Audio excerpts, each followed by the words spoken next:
हर मनुष्य को आत्मविश्लेषण करना चाहिए कि मेरे जीवन का उद्देश्य क्या है।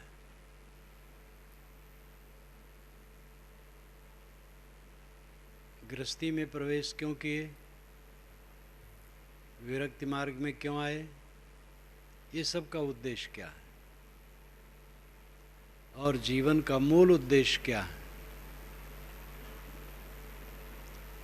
ऐसे ही कुछ करते जाना बिना उद्देश्य के, यहाँ से हम उठेंगे तो हमारा उद्देश्य होगा अपने कक्ष में जाएं, और ये उद्देश्य नहीं है तो 4 कदम इधर जाएंगे, 4 कदम उधर जाएंगे, कहीं नहीं पहुंचेंगे। सुस्थिर उद्देश्य बिना जीवन में रचनात्मक कार्य नहीं होता है। अब आदमी को जो चाहिए वो नहीं मिलता है। तो पहले हमें मूल बात पर ध्यान देना चाहिए कि हमारे जीवन का उद्देश्य क्या है। जीवन का उद्देश्य पहचानना है, बनाना नहीं है, निर्धारित नहीं करना है। जीवन का उद्देश्य निर्धारित नहीं करना है, बिल्कुल खुलासा है, पहचानना है। कोई जीव दुख नहीं चाहता है, प्राणी मात्र दुख नहीं चाहते हैं। मनुष्य क्यों दुख चाहेगा? दुख का मिट जाना जीवन का उद्देश्य है। दुखी न होना जीवन का उद्देश्य है।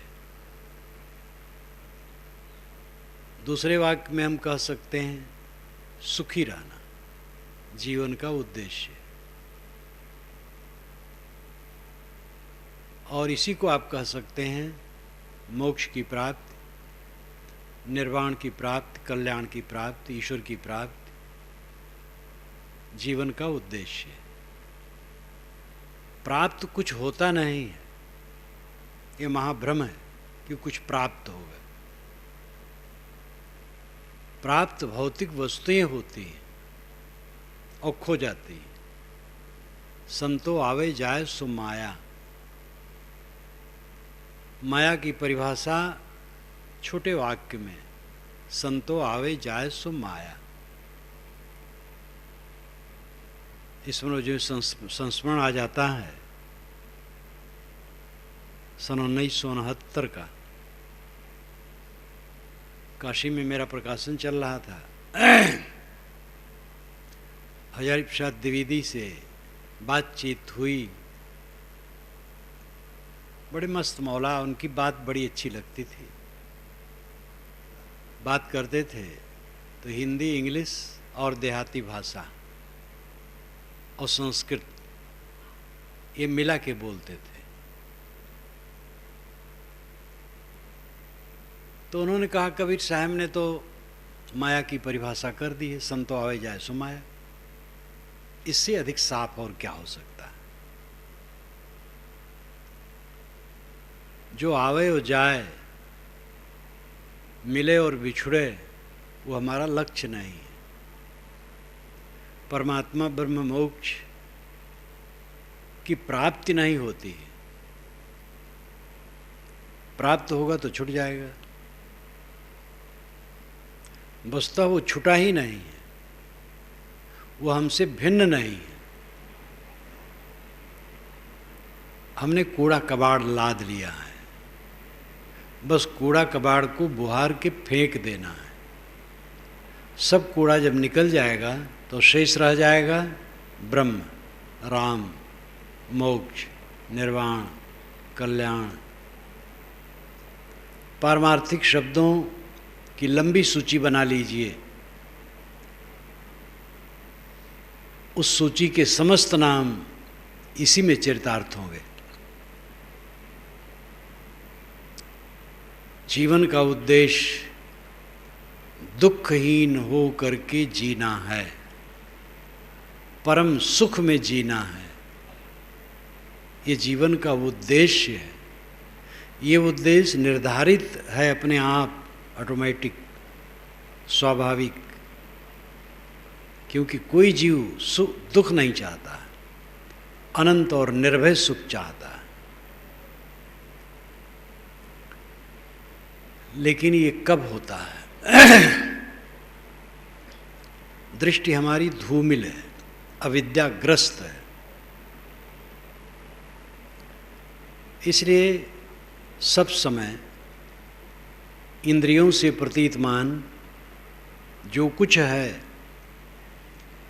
उसी में हम उस सुख की आशा करते हैं जो निर्भय है, सुस्थिर है, अनपायनीय है, अक्षय है। और यही भ्रम हमें खाता है। मिलने वाली सारी चीज़ें आने जाने वाली हैं। जो आज है कल नहीं रहेगा। कठोपनिषद में जब नचिकेता ने यमाचार्य से पूछा, यमाचार्य यानी यम नाम के प्रोफेसर से पूछा कि महाराज, मर जाने के बाद आत्मा रहता है? कुछ लोग कहते रहता है, कुछ लोग कहते नहीं रहता है। अस्ति तेके नायमस्तित चैके, अस्ति इति एक, एक कहता है रहता है, नायम अस्तित चाहे एक है, दूसरा कहता है कुछ नहीं रहता है। दो धारणाएं हैं, मुझे आप बताइए।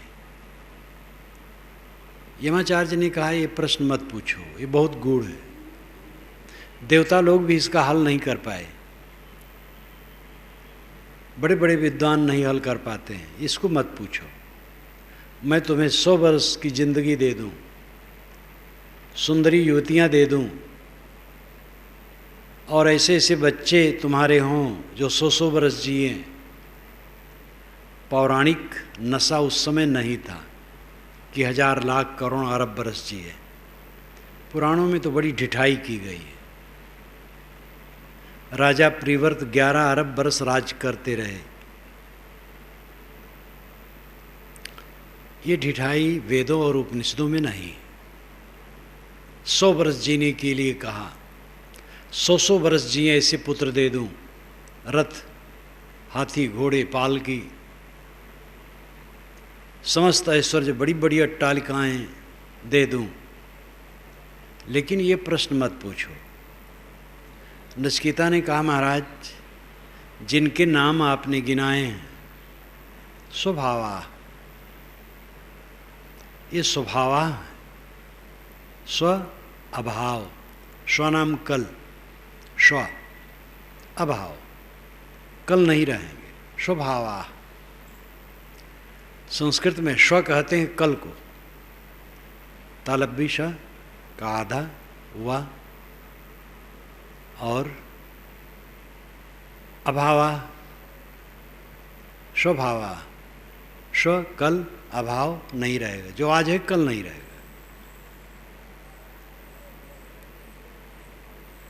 यहाँ पर जितने लोग बैठे हैं, अपने बचपन की चीज़ों की याद करें, वो सब कहाँ है? मैं तो पिछले जीवन की याद करता हूँ, बिना कुछ सोचे समझे ही समाधि लग जाती है।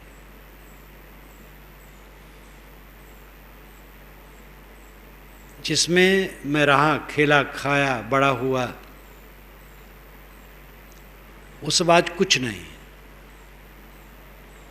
साधु मार्ग में आया, इतने दिनों से गुरु जी के पास, संतों के पास रहा, भक्तों यहाँ जा जा के रहा, कहाँ कहाँ रहा, वो सब कुछ नहीं। आज जो है ऐसे ही लुप्त होने वाला है। वर्तमान में हम अपने को छलाएं न, धोखा न दें। वर्तमान का संग, दोष हमें छलता है। वो क्या छलेगा बेचारा। हमारा कमज़ोर मन, हम स्वयं अपने को धोखा देते हैं। लगता है मेरा है। देखो ये बीजक मंदिर बना है, इसका नाम रखा गया बीजक मंदिर, क्योंकि बीजक का विचार इसमें होगा। मैं मानूं कि ये मेरा है तो झूठा है, ये मेरा मानना झूठा है। सबके हित के लिए बन गया, जो रहें काम करें, बोरिया बिस्तर हर समय बांधे रहें। एक क्षण का विश्वास किसी का कुछ नहीं। और ये बुरी बात नहीं, अच्छी बात है। हमारे चारों तरफ कबाड़ है, जो हम मानते उपलब्धि वो कबाड़ है। हमारा हीरा मोती धन अपना आपा है, आत्मा है। और उस आत्मा में विश्राम, परम पद की प्राप्ति। राज्य सुख क्षणिक है, शासन सुख क्षणिक है, गुरुवाई का सुख क्षणिक है। क्यों गृहस्थ हुए? क्योंकि हिम्मत नहीं थी कि अविवाहित होकर रहें और साधना में रहें, हिम्मत नहीं थी, इसलिए विवाहित हुए, अच्छा किए। न विवाहित होते, प्रदूषण फैलाते तो ये बहुत बुरा होता। संयम के लिए विवाह आपने किया, ये संयमित जीवन रहा है। बाल बच्चे हुए, घर द्वार बनाना पड़ा, धंधा नौकरी खेती बाड़ी कुछ गुजर के लिए करना हुआ। ये सब उद्देश्य नहीं है, ये सब मजबूरियां हैं। अपने को संयमित रखने के लिए, संतुलित रखने के लिए विवाह किए, वो जरूरी था। विवाह कर लिए, देख लिए उसका आनंद, एक बार दो बार अनेक बार। अब उसका विश्लेषण कीजिए, क्या फायदा है। गृहस्थ के लिए संतान चाहिए, संतान के लिए उसमें उतरना थोड़े ठीक है, बाकी फिर क्यों, क्या पाते हैं।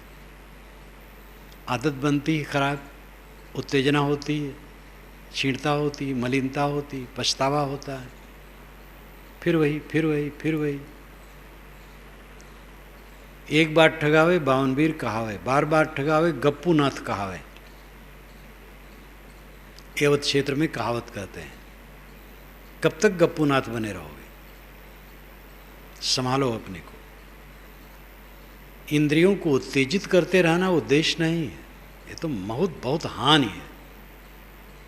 शरीर को दुर्बल बनाओ, मन को दुर्बल बनाओ, वासनाओं को मजबूत करो, तृष्णा में बहो, उलझो, विश्लेषण करो उसका, संयम करो, त्याग करो, संभालो अपने को।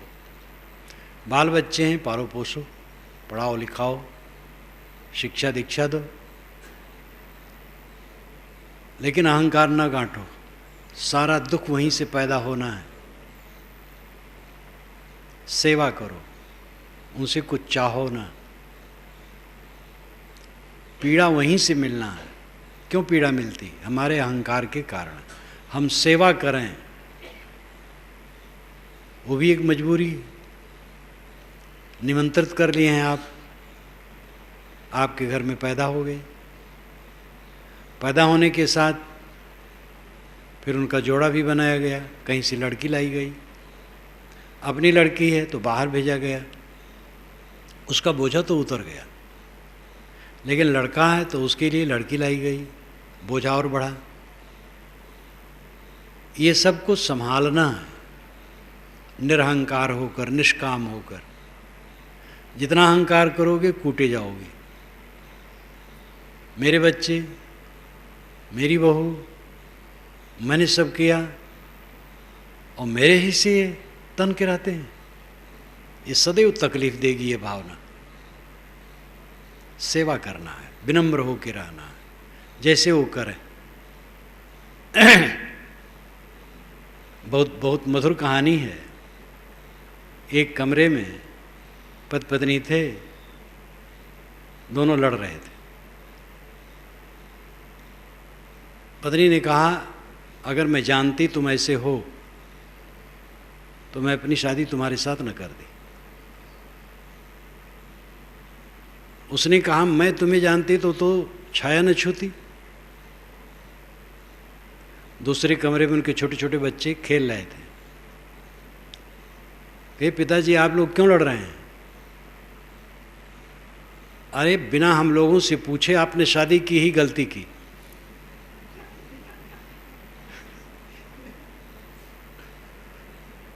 तो बच्चे तो अब बच्चों से आप नहीं पूछोगे तो कान उखाड़े जाएंगे।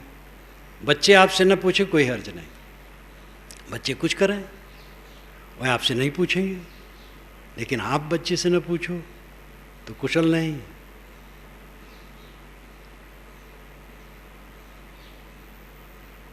जो हमने सृष्टि बनाई है उस सृष्टि का अहंकार हमें छोड़ देना है, सेवा करना है, तो दुख नहीं होगा।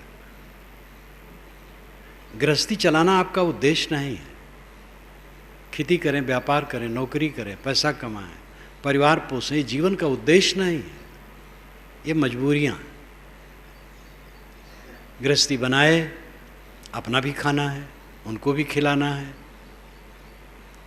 अतिथि की सेवा करना है, अनेक जिम्मेदारियां हैं, इसलिए श्रम करना चाहिए। श्रम अच्छा है। और जो इकट्ठे हो गए हैं उनके साथ सुंदर व्यवहार करना, अहंकार नहीं करना है, और अपने मुख्य उद्देश्य को देखना है, दुख रहित जीवन।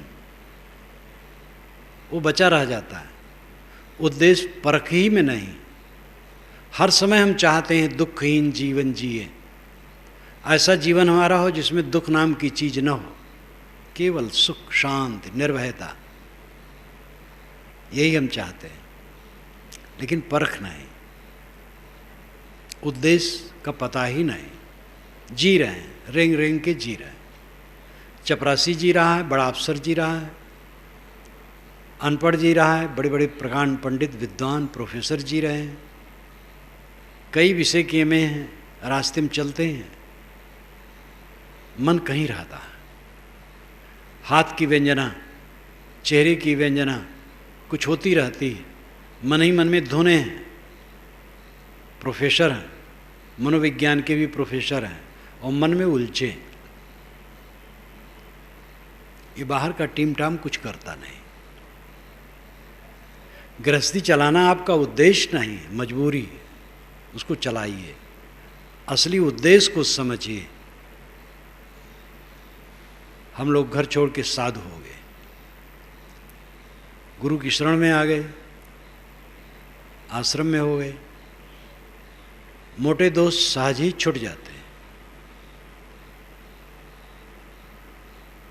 जीवन संक्षिप्त हो जाता है, जीवन का व्यवहार।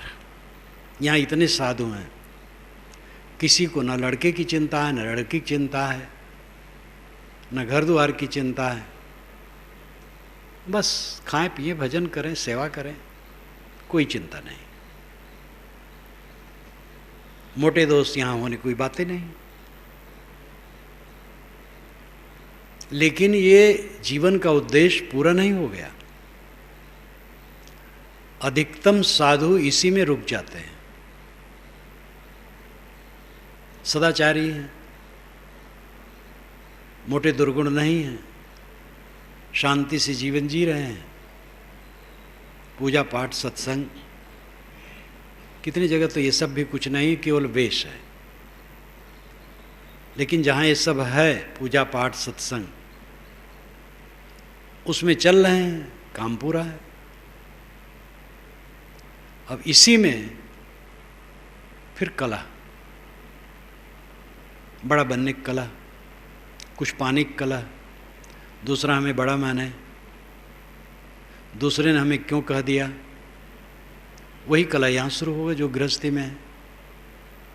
जब तक आगे न बढ़ोगे, सदाचारी रहोगे, अच्छे आदमी रहोगे, मन क्लेश रहित नहीं होगा।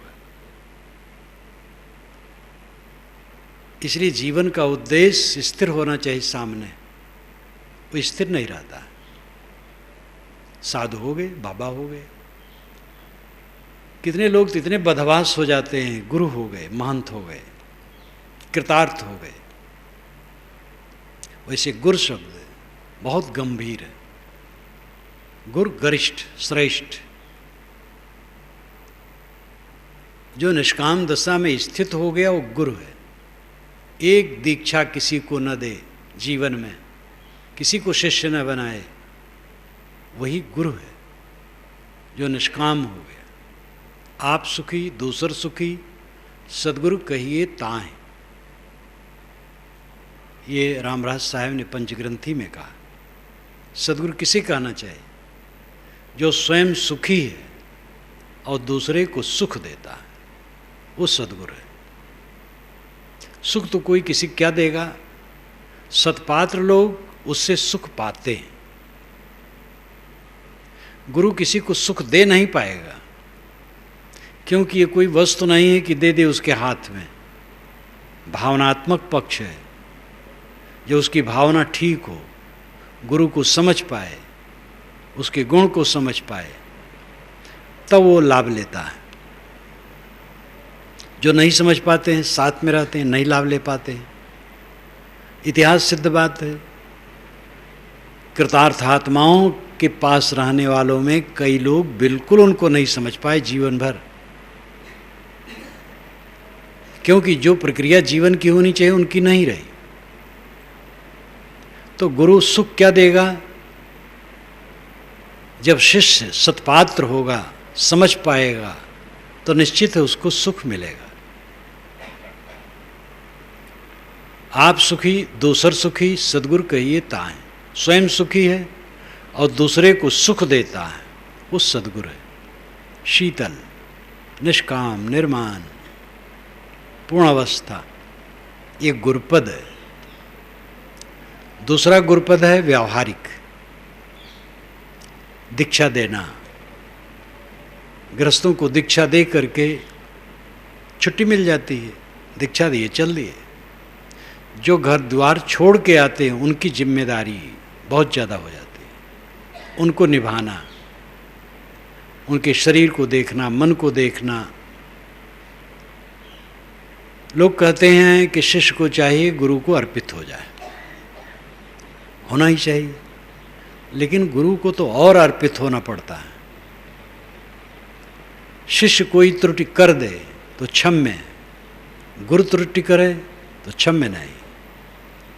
ये आशा तो नहीं की जा सकती है कि गुरु भी त्रुटि करेगा। अगर गुरु त्रुटि करता तो कौन सा गुरु है? शिष्य अभी परिपक्व नहीं तो त्रुटि कर सकता है। जानबूझ करके जो त्रुटि करता है वो तो गलत है, लेकिन त्रुटि हो जाती, क्षम्य है। गुरु त्रुटि करे ये क्षम्य नहीं है। जितने लड़के यहाँ आते हैं, इसी अनुसार आप पूरी दुनिया में विरक्त मंडली को समझ सकते हैं। जितने लड़के यहाँ आते हैं वे सब माँ बाप, घर द्वार, धन संपत्ति सब कुछ छोड़ के आते हैं। नंगा शरीर लेके आते हैं, शरीर पर कपड़ा रहता है बस। और कितना उनको आशा विश्वास है गुरु पर। अगर गुरु की हिम्मत न हो तो जवाब दे दे और उनको रख ले और निभाए ना, ये ठीक नहीं। गुरु को और अर्पित होना पड़ता है। दो व्यक्तियों का संबंध है, दोनों तरफ से समर्पण। पत्नी समर्पित हो जाए पति को देवता माने, बहुत दिनों से कहा जा रहा है। और पति के लिए छूट है, कोई बात नहीं, वो तो राजा देवता बन करके बैठा रहा है, पैर धुलवावे बस। पत्नी मर गई उसका क्रियाकर्म करने के बाद तुरंत शादी रचा ले, और पति मर जाए तो पत्नी विधवा बन करके बैठी रहे। एकांगी निर्णय। कोई का पति मर गया, अगर वो साधना करना चाहती बहुत बढ़िया है। जो शादी न करना चाहे शादी ही न करे, शादी में कौन फायदा है झंझट के सिवा। पति मर गया शादी न करे अच्छा है, लेकिन पत्नी मर जाए पुरुष क्यों शादी करे? उसको भी चाहिए साधना से रहे। एकांगी निर्णय काफी दिया गया है। हम तो वेदों के ऋषियों को धन्यवाद देते हैं, वे इन सब बातों में एकांगी निर्णय नहीं देते हैं।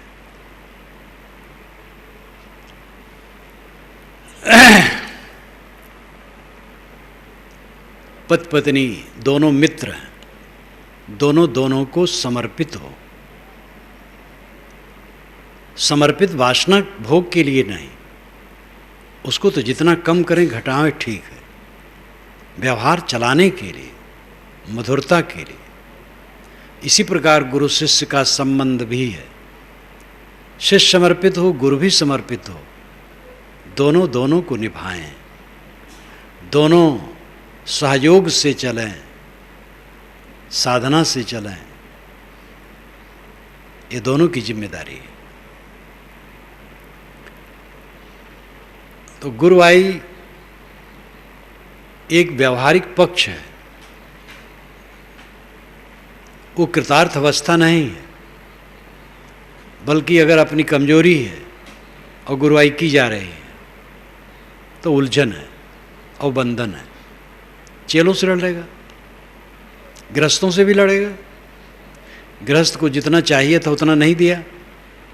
ये भगत लोग समझदार नहीं हैं, जितनी हमारी योग्यता है समझ ही नहीं पा रहे हैं। सब जगह लड़ेगा।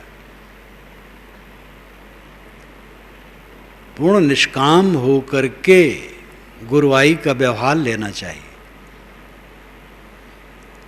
जिससे कि वो लड़े ना, शांत रहे। अगर शिष्य लड़ जाएं तो क्षमा कर दें। तो गुरु की जिम्मेदारी और हो जाती है। मैं कह रहा था क्यों यहाँ लोग आए विरक्त होकर के? बस सदाचार मात्र का पालन करें हो गया? सदाचार मात्र का पालन करेंगे, व्यवहार भी है। व्यवहार को लेकर के उनके मन में कूड़ा कबाड़ इकट्ठा होगा। अगर उस साधना की ऊंचाई पर नहीं चढ़ते हैं तो सामान्य सदाचार उनका उद्धार कर नहीं पाएगा। सदाचारी रहेंगे लेकिन पर निंदा करेंगे, सदाचारी रहेंगे ईर्ष्या करेंगे, सदाचारी रहेंगे बिना दोष के दोष की कल्पना करेंगे, सदाचारी रहेंगे अगुवाई की इच्छा करेंगे। हम बड़े माने जाएं, श्रेष्ठ माने जाएं, हमें महंती मिले, गद्दी मिले, गुरुवाई मिले, फिर वही रास्ता, नरक का रास्ता फिर आ गया। गए घूमे, साधु हुए, आश्रम में रहे, सदाचारी भी रहे, प्रवक्ता भी रहे, ज्ञानी भी रहे, लेकिन फिर नरक में आ गए। जहाँ ये सब कामना हुई नरक हो गया। ये सब जगह सेवा की। जो अपने को स्ववश कर ले, दूसरे की सेवा करे गुरुवाई करके, वो अलग विषय हुआ। और कामना होना गुरुवाई मिले, ये नरक है। समाज की सेवा करना है। महंती पद जहाँ चलती महंत कहा दिया। कुछ कहना पड़ता है, कोई बात नहीं, सेवा करना। महंती मिले ये कामना, फिर नरक हो गया। ठाकुर काजर, ठाकुर कारिक। आंखों में लगे तो उसका नाम है कज्जल, और गाल में लगे तो कालिक। सेवा भाव से करें तो ही कल्याणप्रद है, कामना से करें वही बंधनप्रद है। आदमी सेवा करता है तो मच जाता है। कोई साधक ये सोचे मैं अलग थलग बैठ जाऊं तो झंझट नहीं रहेगी। बैठ करके देखे, भटकने के सिवा कुछ नहीं होगा। संतों की शरण में रह करके ही जीवन मजेगा। गंगोत्री से पत्थर टूट करके चलते हैं और एक दूसरे से टकराते टकराते जो पक्के पत्थर होते हैं वो चिकने हो जाते हैं, जो कच्चे होते हैं वो रेत हो जाते हैं। संतों की संगत में टकराते टकराते घिसते घिसते पक्के लोग चिकने हो जाते हैं, सुंदर हो जाते हैं, अच्छे हो जाते हैं। कच्चे लोग चूर हो जाते हैं, भटक जाते हैं, कहीं के नहीं रहते हैं। गृहस्थी में रहकर जो गृहस्थी में हैं घबरा जाए, पत्नी को छोड़ दे। किसी को वैराग लगे पत्नी छोड़ दे, पति छोड़ दे, वो अलग दशा है। लेकिन कलह के नाते छोड़ दिए, नहीं सह पाए, तो जहाँ रहेगा क्या आकाश में रहेगा? वहाँ भी सहना पड़ेगा। इसलिए जहाँ है वहीं सहें और आपस में मिलजुल करके समझने की चेष्टा करें। पत्नी के प्रति संदेह कुछ है तो उसी से बात करें। पति के प्रति, पुत्र के प्रति, भाई के प्रति कुछ संदेह है तो उसी से बात करें, विनम्र होकर करें। तनाव से करेंगे तो खराब होगा। सरल बन जाओ पहले स्वयं, बाल हृदय, और फिर बात करो। समाधान झट से मिलेगा। मन में तूदा बांधे रहोगे, अलग थलग बात नहीं करना है, बोलना नहीं है, क्योंकि पत्नी ठीक ठाक नहीं, उसकी रुचि अच्छी नहीं, बोलना नहीं उससे। जितना ऐसा सोचोगे उतना बढ़ता चला जाएगा, खराब होता चला जाएगा।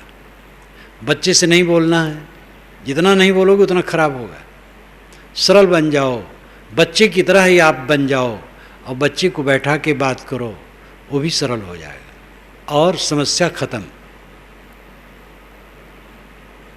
लेकिन ये गुण लोग समझते नहीं। कलह कलह कलह, तनावग्रस्त। कहीं चले जाएंगे तो ठीक हो, कहाँ चले जाओगे? एक सज्जन घर में देखे गंदगी बहुत है, कहीं बच्चे ने टट्टी कर दिया, उसकी माँ ने देर तक नहीं उठाया, कहीं कोई थूक दिया, कहीं बुहारा नहीं गया है, कहीं कुछ है। चले गए शहर। शहर गए तो जिस मोहल्ले में पहुँचे बहुत गंदगी थी, वहाँ से लौट आए, एक बाग में गए। बाग में साफ सुथरा था, बैठे, पक्षी ने ऊपर से बीट कर दिया। वहाँ से वन चले गए। वन में गए, एक जगह स्वच्छ जगह बैठे। जब उनकी नज़र ज़मीन में गड़ी तो देखा हड्डी का चूर पड़ा छोटा छोटा। मन में बड़ी घृणा हुई। धरती पर कहीं भी शुचिता नहीं। नदी वहाँ बह रही थी, नदी में उतर गए। नदी में उतरे तो एक लाश पर पैर पड़ गया, जो सड़ी हुई लाश थी। उनका जीव उब गया। थल में दुर्गंधित छुटकारा नहीं, जल में दुर्गंधित छुटकारा नहीं। आकाश में उड़ नहीं सकते, अब मर जाना है। जंगल में थी, सूखी लकड़ियाँ इकट्ठी की, चिता बनाई, आग लगा के बैठने वाले थे। वनवासी आ गए, क्या कर रहे हो? कि सर्वत्र दुर्गंधी है, जीने का मन नहीं है, जल मरना चाहता हूँ। उन्होंने कहा तुम्हें जलना है तो अलग जाके जलो, यहाँ जलोगे कितने गंदा होगे? कहे यार राम, जीवन में गंदगी छुटकारा नहीं, मरने पर भी नहीं। कमबख्त दिल के लिए कहीं भी चैन नहीं। हाँ, कुसंग का त्याग चाहिए। जहाँ कुसंग है, हमारे जीवन का फल मिलने वाला नहीं है, उससे हटना बुरा नहीं। लेकिन जहाँ ठीक ठाक है वहाँ भी बिदक रहे हो, कितना बिदकोगे? गृहस्थी में क्यों आए? मैंने कहा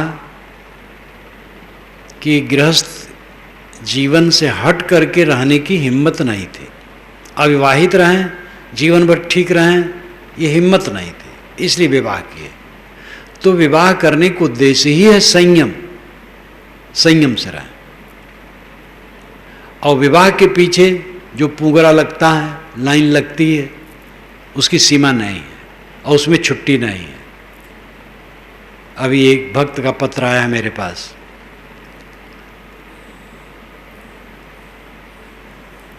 शिक्षाधिकारी यानी शिक्षक काम करता है, पढ़ाता है,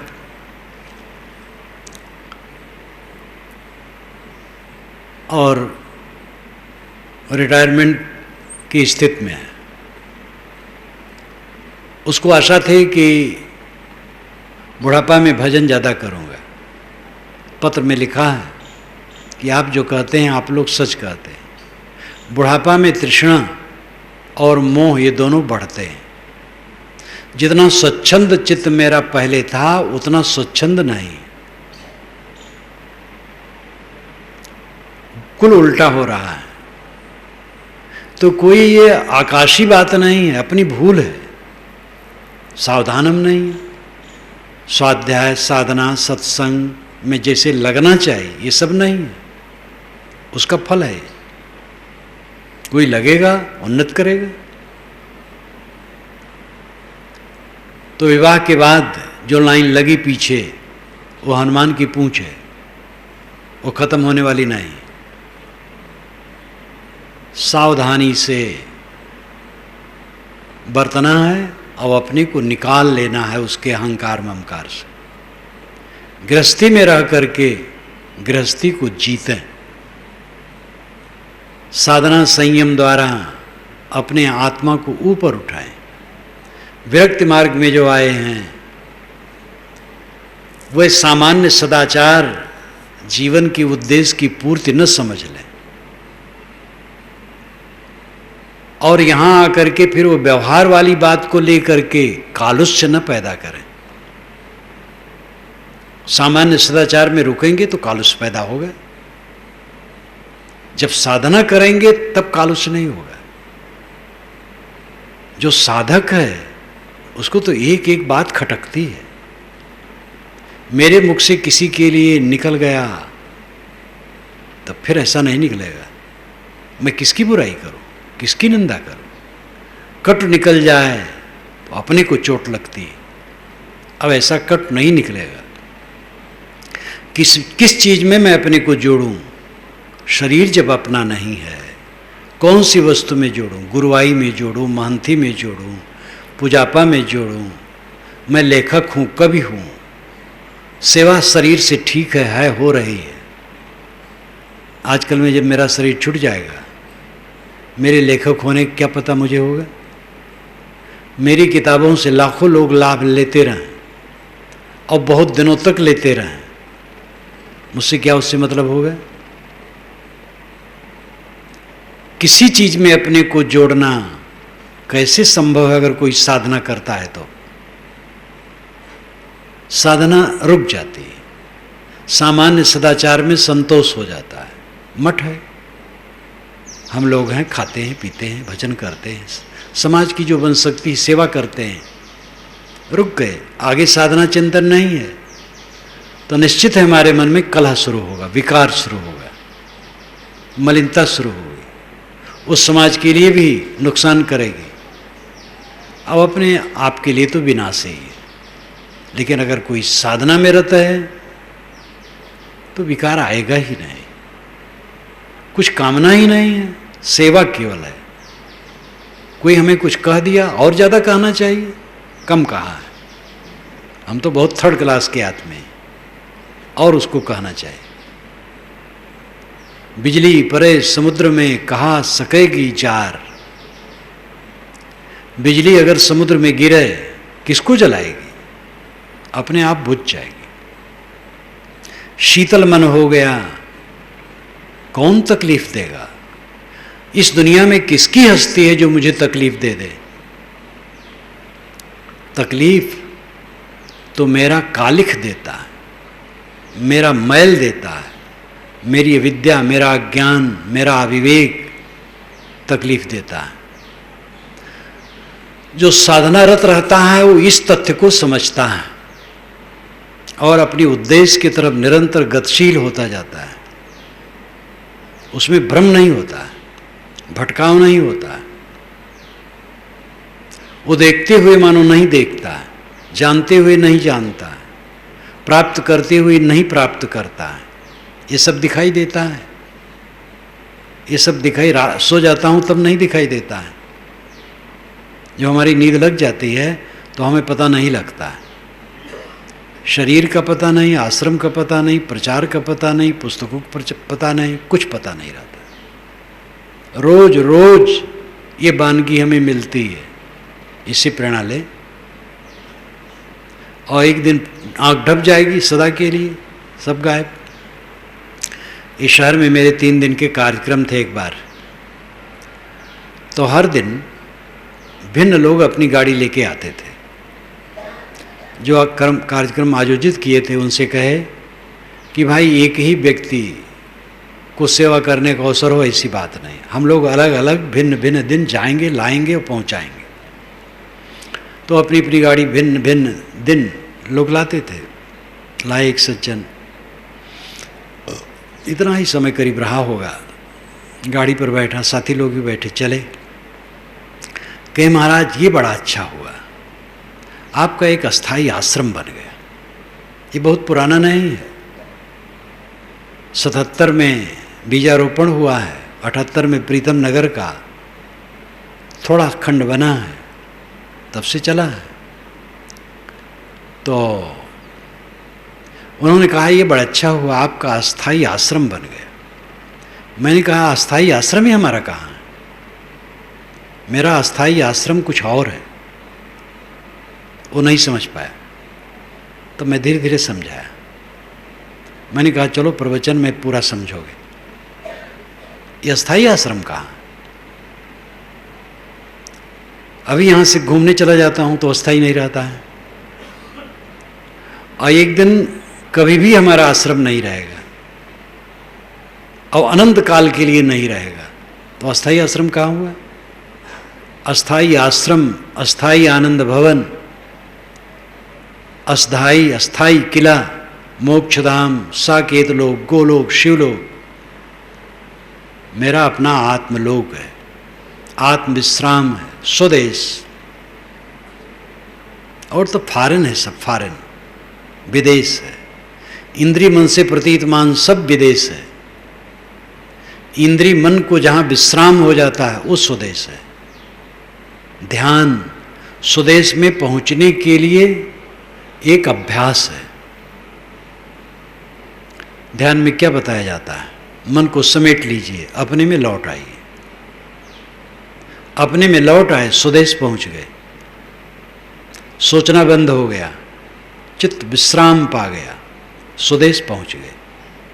और जैसे सोचना शुरू हुआ विदेश चले गए, और विदेश में कला के सिवा कुछ नहीं।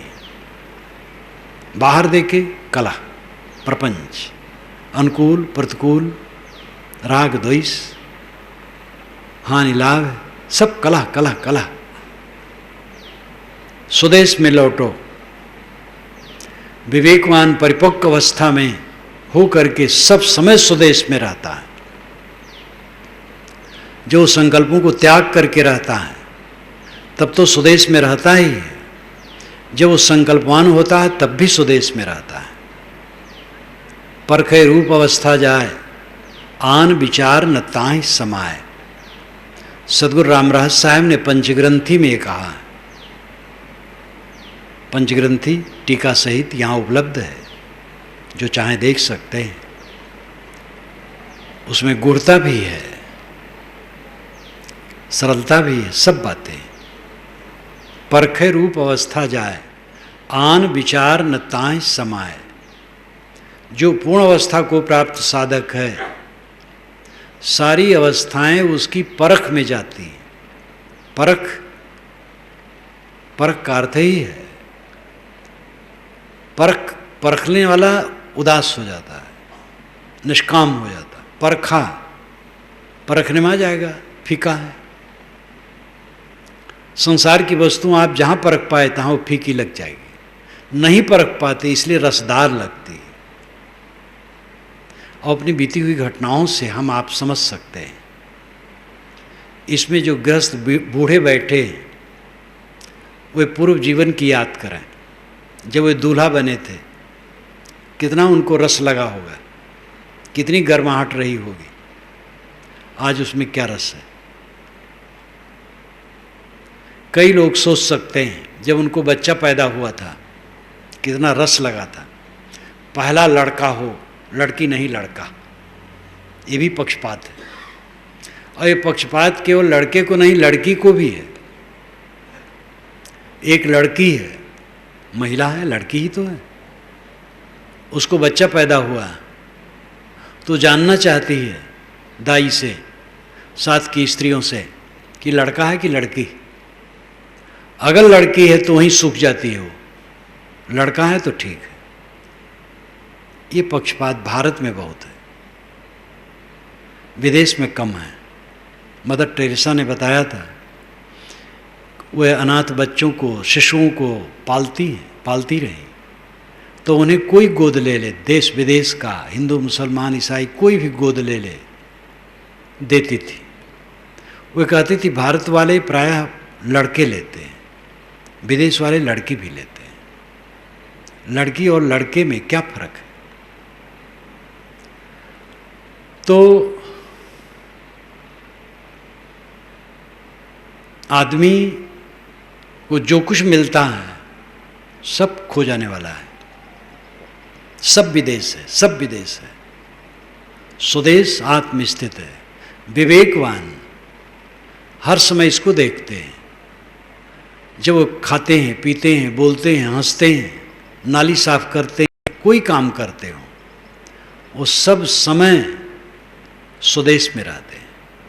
परखे रूप अवस्था जाए आन विचार नता है समाय, सब समय परख में रहते हैं। परखे तो फीका लगा। आप अपनी शादी के दिन की याद करें आज तो फीका लगेगा। बच्चा जन्मा था, बड़ा आनंद आया था, अब जवान बच्चा पास में नहीं बैठता है, फीका लगेगा। सारी चीज़ें फीकी हैं। आपात रमणी है, आपात नाम एकाएक, एकाएक रमणी लगती हैं, रमणी है नहीं, सब गंदगी है। जितना आप परखते जाएंगे वो फीकी होती जाएगी। गीता में महाराज कृष्ण ने कहा है उदासीन वदासीनो गुणेरियो न विचाल्यते गुणा वर्तन्ते तेव यो तिष्ठित नेंगते। उदासीन वदासीनो, उदासीनवत आसीनो, विवेकवान उदासीन के समान आसीन रहते हैं, उदास होकर बैठे रहते हैं। सरल अर्थ हुआ। गुणेरियो ना विचार लेते, उनको गुण विचलित नहीं कर पाते। गुण का मतलब सत रज तम। ये संसार के विषय शब्द स्पर्श रूप रस गंध, इनको गुण भी कहते हैं। ये उसको विचलित नहीं कर पाते। गुणेरियो ना विचार लेते, गुणा वर्तन्ते तेव, गुण गुणों में वर्तते हैं यह जानकर। गुणावर्तन्ते तेव यो उत्तिष्ठित, जो शांत रहता है। गुण गुणों में वर्त रहे हैं, हम क्यों व्याकुल हो? बाल पक रहे हैं, पकने दो। चाम में सिकन आती होने दो। गुण गुणों में वर्त रहे हैं। यो उत्तिष्ठित, जो स्थित रहता। निंगते न इंगते, इंगन चंचल होना, कांपना, थरथराना। निंगते, वो कांपता नहीं है, थरथराता नहीं है, प्रकंपित नहीं है, प्रकंपहीन हो गया। उसका दिल घबराता नहीं, परेशान नहीं। अभी एक महिला का फोन आया दिल्ली बॉम्बे से, कुछ शारीरिक रोग था उसमें, काफ़ी ठीक हो गया है, मन बहुत घबराता है उसका। मैंने फ़ोन पर काफ़ी कहा मैं मिलना चाहती हूँ, आओ, जब मिलोगी तब तुम्हें खूब ठीक से समझाऊंगा। साहस दिया। आदमी दुनिया के चक्कर में पड़ करके अपने मन को बहुत खराब कर लेता है। महत्व ही नहीं समझता है मन का। भोगों का महत्व है, मैथुन का महत्व है, रुपये का महत्व है, जमीन मकान का महत्व है, पद का महत्व है, प्रतिष्ठा का महत्व है। और ये जो महत्व समझेगा उसका मन नरक बनेगा। मन का महत्व है, निर्मल मन के समान कुछ नहीं। एक तरफ दुनिया का सारा ऐश्वर्य, एक तरफ निर्मल मन। तो निर्मल मन के हजारवां लाखवां हिस्सा का एक तुच्छ अंश भी दुनिया का ऐश्वर्य नहीं। लेकिन लोग दुनियादारी में पढ़ करके और साधु नामधारी भी अपने प्रपंच में पढ़ करके मन को नरक बना लेते हैं। साधु गृहस्थ दोनों के लिए बात वही है। राम रहस्य साहब ने तो एक ही डंडे से दोनों को हाँका है। दोनों खटपट में हैं, दोनों के लिए गुर पारख रास्ता है। गुर पारख यानी गुरु का परख ज्ञान, वही रास्ता है। दोनों विनयी हों, दोनों दासातन करें, सेवक को नहीं फेर। साहब ने कहा सेवक को कोई चक्कर नहीं, सेवक बने, गृहस्थ सेवक बने, साधु सेवक बने, गुरु भी सेवक बने, सब सेवक बने, विनयी रहें, कोई परेशानी नहीं होगी, शीतलता रहेगी। भूल जाते हैं, भटक जाते हैं। तो जो स्थिर है अपने पद में, वो सब समय स्वदेश में है। आंखें खुली है, सब देख रहा है मानो नहीं देख रहा, सुन रहा है मानो नहीं सुन रहा, कुछ मिल रहा है कुछ नहीं मिल रहा। भगत लोग आते हैं, चढ़ाते बजाते हैं, लगता है कुछ चढ़ रहा है, कुछ नहीं चढ़ रहा। सब आया और गया, उधर आया उधर गया। कहाँ रह जाता है, किसके साथ क्या रहता है? जहाँ मन फंसाए बाहर, विदेश में गए भटके, और फिर मन नरक बनेगा। बाहर वाला केवल काम करो, तन से काम मन से राम, कहें कबीर सरे दो काम। ये सब व्यवहार की चीज़ें हैं, चिंतनी नहीं। सांसारिक काम व्यवहार के हैं, स्मरणी नहीं, चिंतनी नहीं। इनका काम कर लो, व्यवहार कर लो। जो भजनी है, मननी है, चिंतनी है, वो सद्गुण है, शांति है, आत्मस्थित है, जो सादा है, वहाँ और कुछ नहीं। शांति मिलती है जब हम दिमाग से सब कुछ हटा देते हैं। और जितना जितना हम अपने मन में जोड़ेंगे अहंकार, उतने उतना जलेंगे, बचेगा कोई नहीं। गुरु हो चाहे गृहस्थ हो, साधु हो, कोई भी हो। यहाँ अहंकार काम करता नहीं, ये सधुआई काम नहीं करेगी और गृहस्थी काम नहीं करेगी। जो अहंकार से जितना जुड़ेगा जलेगा, जितना अहंकार खत्म करेगा उतना शीतल रहेगा। अपने उद्देश्य को हम समझें, हमारे जीवन का उद्देश्य क्या है?